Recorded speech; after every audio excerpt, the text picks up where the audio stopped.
I'm Erica Lynn Marsh, 27, and I never thought my own family could turn on me like this.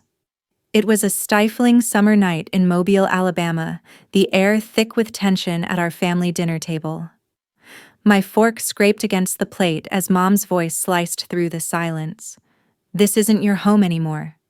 Erica, get out." Her words hit like a punch, her face red with rage. Dad stood up, pointing at the door, his eyes hard. "You heard her? Go." My brother just leaned back, arms crossed, a smirk curling his lips. I froze, my heart hammering, the room spinning. "What are you saying?" I managed, my voice shaking. Mom stepped closer, her finger jabbing the air. "You're done here. You don't belong." Before I could argue, Dad grabbed my arm, pulling me toward the door. I stumbled onto the porch, the humid night swallowing me as the lock clicked shut behind me. I banged on the door, shouting, "Mom, Dad, let me in." No answer. My keys were useless, they'd changed the locks. My bag slung over my shoulder, I stood there, chest tight, betrayal burning through me. How could they do this? My own family tossing me out like trash. I walked to a rundown motel down the street, my mind racing, replaying their words, their cold stares. What had I done to deserve this? Was it because I refused to slave away in their restaurant, chasing my dream of designing clothes? Instead, I checked into a room, the neon sign buzzing outside, and sat on the creaky bed, staring at my phone, willing it to ring with an explanation. Nothing came. Have you ever been betrayed by the people you trusted most? Drop your story in the comments. I'd love to hear it and connect. Growing up in Mobile, Alabama meant living under the crushing weight of the Marsh family name. My mom, Susan Ellen Marsh, ran Marsh's coastal kitchen like a general, her voice barking orders over the clatter of seafood platters and po' boys. She'd built it from a single food truck, her pride etched into every polished table. Family dinners were all business menu tweaks, supplier deals, profit margins. My dad, Gregory Paul Marsh, was her enforcer, his temper flaring at staff or me when things went wrong. My brother Matthew Ryan Marsh, 3 years older, soaked up their praise, charming customers with a grin that hid his ego. I was the odd one, out sketching dress designs in secret, my pencil tracing bold lines, while they planned the next catering gig. Fashion was my escape, vibrant fabrics, daring cuts, clothes that spoke. But to them, it was a joke. Get your head out of the clouds. Erica, Mom would snap, her eyes narrowing when I mentioned design school in Atlanta. Matthew's laugh was worse. "Design clothes? You'll be broke forever," he'd say, tossing back a drink. Dad's gruff voice cut deeper. "The restaurant keeps us afloat." Their words stung, but I kept sketching, hiding my portfolio under my bed. As a kid, I'd tried showing them a dress I'd sewn for a school talent show at 13, a bright red number with hand-stitched seams. I stood in the living room, nervous but proud, only for Matthew to snort. "Looks like a tablecloth," he said. Mom barely glanced up. "Focus on something useful, Erica." Dad just grunted. That night I cried in my room but kept sewing. The only one who saw me was my grandma, Dorothy Mae Marsh. Grandma Dorothy was a spark of light, warm, fierce, her eyes alive with belief. She'd sit with me in her garden, roses blooming around us, flipping through my sketches. "These have soul, Erica," she'd say, her voice steady. One summer she taught me to sew a sundress, guiding my hands on her old machine, showing me how to curve a hem just right. We'd pore over fashion magazines, dissecting Dior's lines or Chanel's elegance. "Your designs matter," she'd whisper, her smile my lifeline. "Keep creating no matter what they think." When she passed 3 years ago, it left a hole nothing could fill. Her absence made the pressure from Mom, Dad, and Matthew unbearable. The restaurant was their legacy, they said, and I was expected to obey. As a child, I'd bus tables folding napkins while sneaking doodles of gowns in the break room. Mom caught me once, her face twisting. "This is our future, Erica, not your scribbles." I was 11. By my early 20s, I'd moved out, chasing Mobile's tiny fashion scene.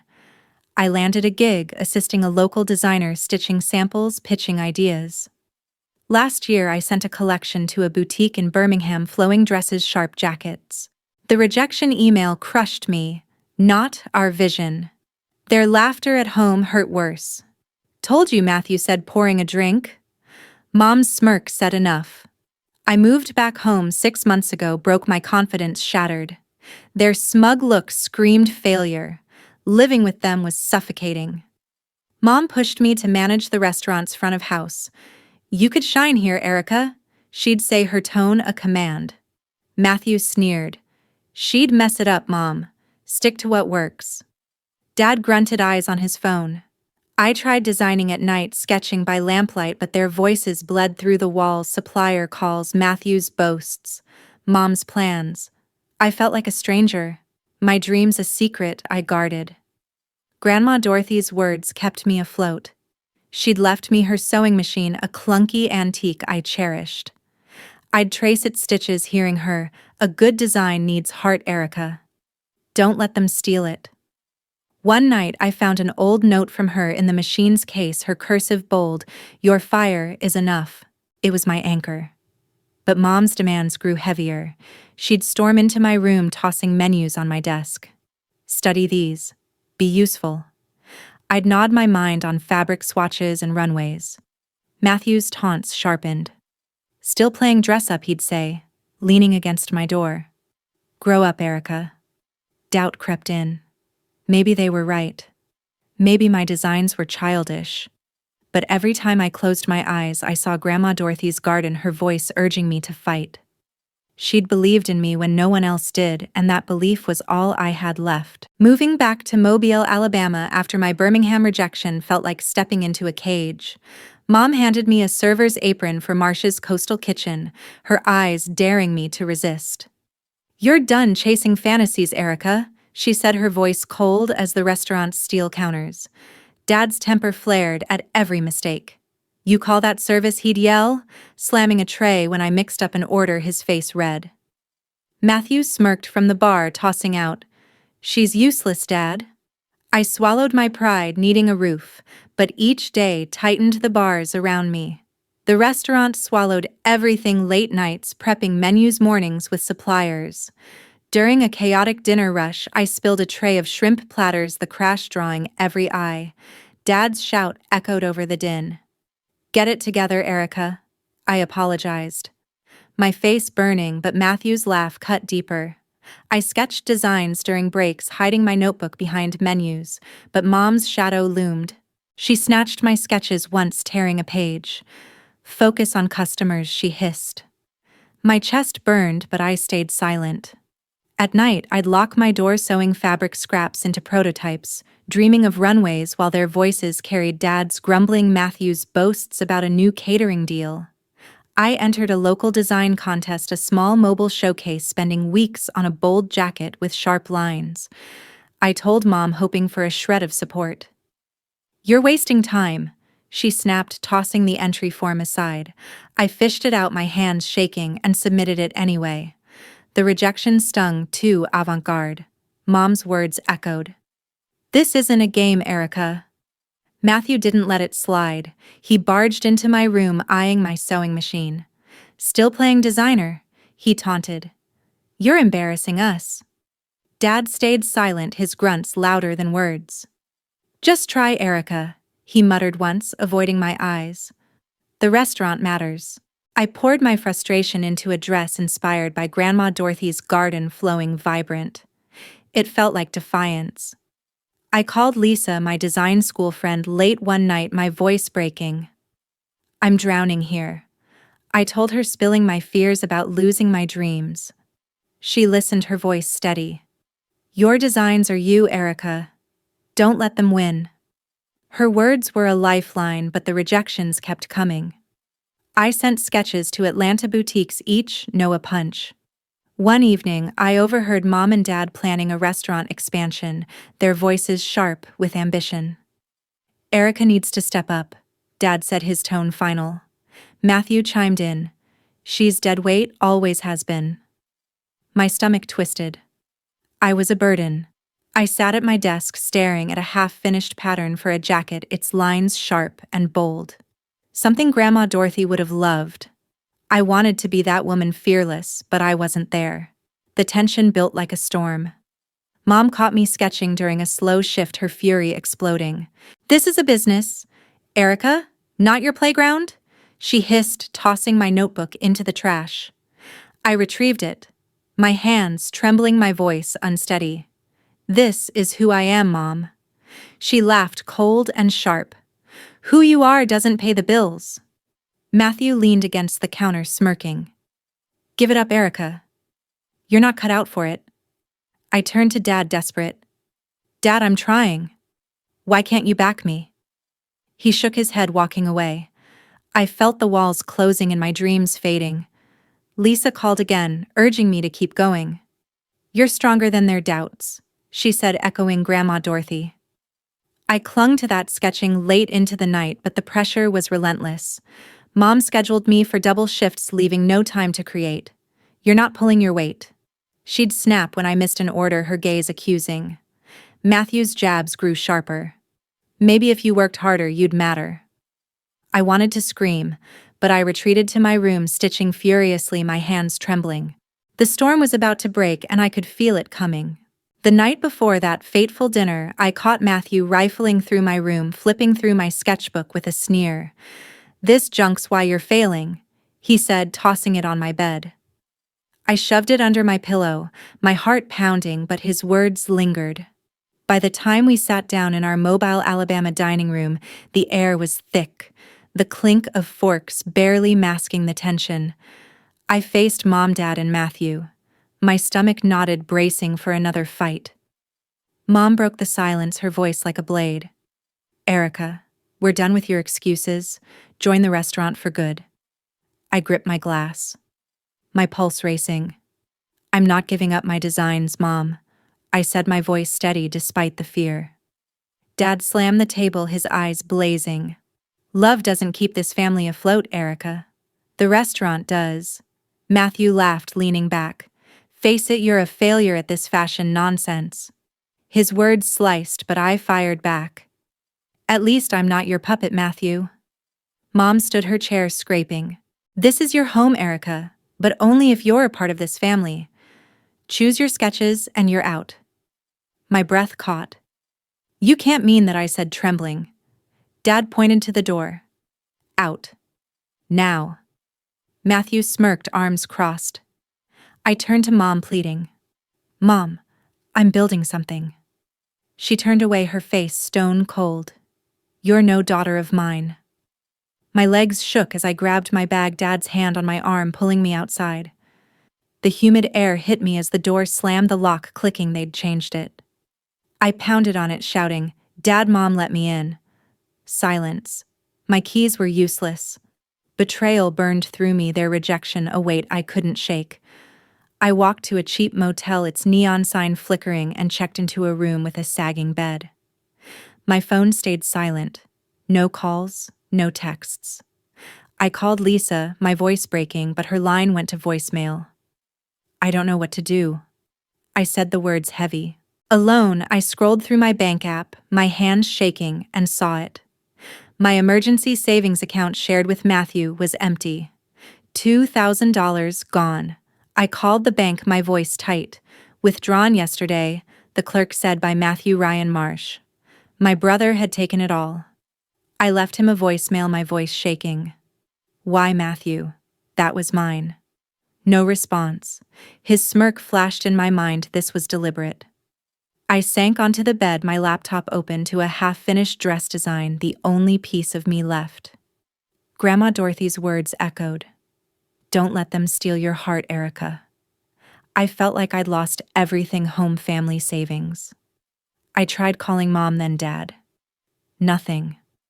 Their silence screamed louder than their words. The motel's thin walls let in every sound, cars outside, a TV next door.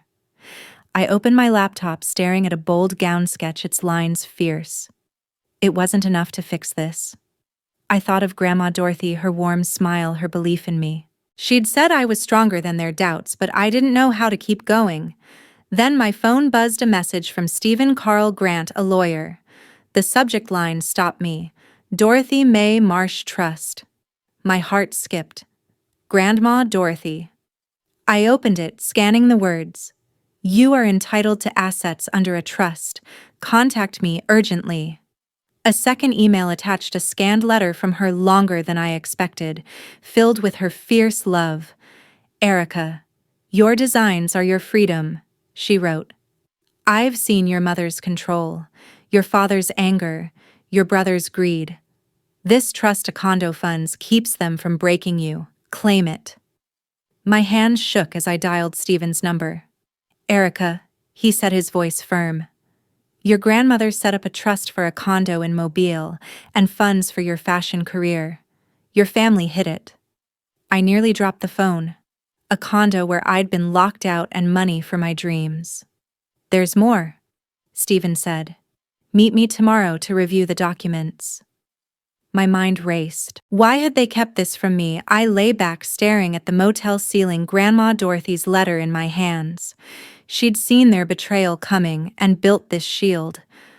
A spark of hope flickered through the pain. This trust was my way out, and I wasn't letting them take it. The motel's dim light buzzed as I sat clutching Stephen Carl Grant's email about Grandma Dorothy's trust a condo in Mobile, Alabama, and funds for my fashion career. I met Stephen at his law office the next day, a small space with stacks of files. He slid a thick envelope across the table, his voice steady. Your grandmother, Dorothy Mae Marsh, set this up to protect you, Erica. It guarantees a condo downtown and money for designing.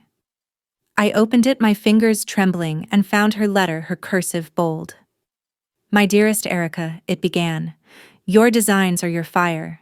This trust keeps you free from those who dim it. Susan Gregory Matthew. Claim the condo, use the funds, don't let them break you. Tears stung my eyes. She'd known Mom's control, Dad's anger, Matthew's betrayal. I remembered a day in her garden, her hands guiding mine, as she taught me to stand tall, saying, Your confidence is your power, Erica. The trust detailed a condo and enough money for living costs and design projects for years. Stephen leaned forward. Your family was notified when Dorothy passed, but they ignored the terms. The lockout triggered a review, and we found issues. My stomach twisted. Issues. He nodded, pulling bank records. $100,000 was withdrawn for Marsh's coastal kitchen upgrades, kitchen equipment marketing. Matthew forged your signature. I gripped the letter, rage surging. He'd taken my $2,000 from our shared account, and now this. They knew, I asked, my voice sharp. Stephen nodded. Susan and Gregory approved it. Grandma Dorothy's words burned. You're stronger than their doubts. She'd seen their greed built this shield. I called Stephen later, my resolve hard. What's next? He outlined a meeting to enforce the trust. It'll be messy, Erica. They'll fight. I thought of Matthew's smirk. Mom's dismissal, Dad's finger pointing to the door. This was about my life. I spent the night studying the documents, highlighting clauses, Grandma Dorothy's foresight, clear legal protections, funding timelines, even legal fees if challenged.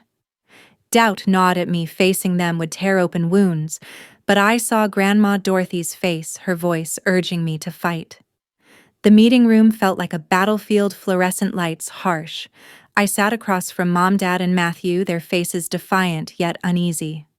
Stephen stood at the table's headpapers stacked. I held Grandma Dorothy's letter, her words my armor. Stephen began. We're addressing the Dorothy Mae Marsh Trust and its mismanagement. Mom's eyes narrowed. Mismanagement. That's absurd. Matthew scoffed, arms crossed, his jaw tight. Dad stared at the floor, silent. Stephen slid a document forward. The trust ensures Erica's condo and funds for her career. Yet $100,000 was diverted, with Matthew forging Erica's signature. I locked eyes with him. You took my savings, Matthew, $2,000. Now this. He shifted, silent. Stephen presented emails, bank logs, proof of Mom and Dad's approval. This violates the trust, he said. Mom's face reddened. We built that restaurant, Erica. You don't deserve a dime if you're not helping. Her words stung, but I was done hurting. Helping? I snapped. You locked me out, Mom. Grandma Dorothy wanted this for me. Dad spoke, his voice low. We thought it was best for the family. I shook my head. No, Dad, you chose yourselves. Matthew cut in, his voice rising. You're a failure, Erica, chasing stupid dresses. I stood, my voice firm. I'm done. I want the condo and funds. We're through. Mom gasped, but I held her gaze. You threw me out first. Stephen nodded, jotting notes. Erica's request aligns with the trust. The condo's deed will transfer funds released. He turned to them. You'll face an audit for the $100,000. Repayment may be required. Matthew's face paled. Mom's jaw dropped. Dad's hands clenched. I felt triumph and pain. You could have supported me, I said, my voice breaking. You chose to steal. Mom tried to interrupt, but I cut her off. I'm done listening. Stephen handed me a pen for the preliminary agreement, his nod steady. I signed, Grandma Dorothy's words echoing, You're stronger than their doubts. The condo was my fresh start, the funds my chance to design without judgment. I looked at Mom, Dad, Matthew one last time. Their silence screamed defeat. They'd lost control, and I was ready to walk away. 2 weeks later, Stephen Carl Grant called to confirm the Dorothy Mae Marsh Trust had transferred a Mobile, Alabama condo to my name. The funds for my fashion career were released, and Susan, Gregory, and Matthew had no choice but to sign, cornered by Grandma Dorothy's ironclad terms. Their signatures were a surrender, but I knew they'd fought to the last moment. Stephen's voice was steady. The trust's control is terminated, Erica. The condo and funds are yours. I stood in the condo, a one-bedroom with wide windows catching the Alabama sun. It was simple, but mine: no motel rooms, no locked doors. I set my sewing machine on a second-hand desk, imagining late nights designing without Mom's lectures or Matthew's sneers. The victory was bittersweet. I'd won, but lost my family. Marsh's coastal kitchen was collapsing. Stephen warned of an audit for the $100,000 they'd taken. Mobile's gossip spread, clients canceled, wary of scandal. A news site hinted at financial misconduct. I didn't read it. The restaurant's fall took Mom's pride, Matthew's arrogance, and Dad's silence with it. I blocked their numbers. Mom texted once cold, "We can fix this." I deleted it. Matthew's voicemail dripped resentment. "Think you're above us, Erica. You'll crash." I erased it, hands steady. Dad's silence hurt most, a final wound. I didn't want their apologies or anger. Grandma Dorothy had given me freedom, and I was taking it. Settling in took time. I bought a lamp, fabric bolts, a potted fern to bring life. Mornings, I'd sip coffee by the window, sketching dresses with bold lines, vibrant colors.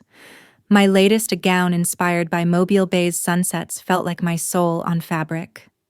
I sent portfolios to boutiques in New Orleans, Atlanta, my confidence creeping back. A Savannah shop emailed wanting a capsule collection. It wasn't Paris, but it was mine. I leaned on Lisa, my design school friend who became my anchor. We'd meet at a cafe, swapping ideas over iced tea. "Your work's got heart, Erica," she'd say, her encouragement echoing Grandma Dorothy. The Savannah boutique ordered 3 dresses. I spent weeks sewing, perfecting stitches, my hands steady. When they sold out in days, I nearly cried. Lisa dragged me to celebrate with takeout, laughing as we planned my next pitch. I met Jade, a pattern maker with sharp wit, and Caleb, a tailor with big dreams, at a mobile design meetup. One night we worked in my condo, Jade tweaking a skirt pattern, Caleb testing seams, their banter filling the space. "This jacket's killer," Jade said, holding up my latest. Caleb nodded. "It's you, Erica." They weren't just colleagues. They were my chosen family, seeing my worth without judgment. Sometimes I thought of Mom, Dad, Matthew. A news article said Marsh's coastal kitchen lost another client, their reputation ruined. I wondered if Mom regretted her words, if Dad wished he'd spoken, if Matthew's silence hid shame. But I didn't reach out. They'd chosen their path, and I'd chosen mine. Freedom meant letting go. Months later, the Savannah Boutique invited me to a regional showcase. I spent days preparing, channeling Grandma Dorothy's words, "You're stronger than their doubts." Her letter framed on my desk grounded me. At the showcase, I presented 5 pieces, bold, vibrant dresses and jackets. Buyers leaned forward, one a woman in sharp glasses saying, "These could go far." Another offered a contract for a larger order. I walked out heart-soaring, feeling unstoppable. Back in Mobile, Jade and Caleb became my foundation. We'd work late debating fabrics, laughing over coffee. My designs gained traction. A Birmingham boutique reached out, then one in Charleston. I wasn't famous, but I was enough. Stephen called. The audit hit my family with fines they couldn't pay. Marsh's coastal kitchen might close. I thanked him, my voice calm. Their downfall wasn't my goal, but their consequence. I opened my sketchbook, starting a new design, lines flowing freely. Standing on my condo's balcony, watching Mobile Bay's sunset, I felt whole. I'd lost the family I'd hoped for, Mom cheering my designs, Dad speaking up, Matthew a brother. But I'd gained myself. "Your value isn't their approval," I said, Grandma Dorothy's lesson clear. "It's your heart, your work, your chosen family." To anyone listening, don't let family or anyone dim your fire. Fight for your worth even when it hurts. You're stronger than their doubts. Thank you for hearing my story. Subscribe, share your own in the comments. I'd love to connect.